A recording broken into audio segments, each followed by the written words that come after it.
The father of a girl who attempted to kill a classmate in the hopes of impressing Slender Man has some harsh words for Screen Gems' upcoming film. Anyone who's spent a good amount of time online is likely familiar with the Slender Man character, a horrifying monster who began life in 2009 via a creepypasta story by Eric Knudsen, then evolved into a full-fledged meme. Slender Man has gone on to develop quite the fan following, and has even been adapted into things like video games and web series. That would be all well and good, were it not for a 2014 case that came to be known as the Slender Man stabbing. In Waukesha, Wisconsin, a suburb of Milwaukee, two 12-year-old girls lured another classmate out to a wooded area, then stabbed her 19 times. The victim, Peyton Leutner, thankfully survived the attack, but was obviously seriously wounded. When questioned by police, the two attackers, Anissa Ware and Morgan Geyser, claimed that they needed to kill Leutner in order to impress Slender Man, and also to protect their own families from his wrath. Both Ware and Geyser have since pleaded guilty to attempted murder, with Ware recently being sentenced to 25 years in a mental institution.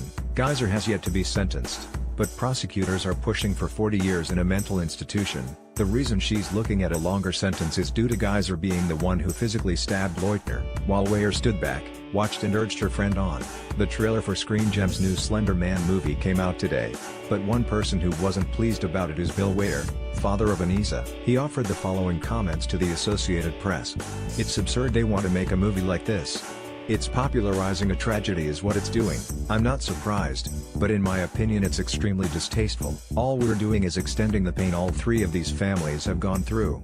Sony Pictures, parent company of Screen Gems, has yet to offer a response to Ware's criticisms. Slender Man, directed by Sylvain White and written by David Burka, doesn't appear to be directly based on the aforementioned 2014 stabbing in any noticeable way, but it's not hard to understand why someone involved with that case, which was previously chronicled in the HBO documentary Beware the Slenderman, might take issue with a film focusing on the character. On the other hand, Slender Man existed long before Ware and Geyser's crime, and millions of other people have read the Slender Man mythos without incident.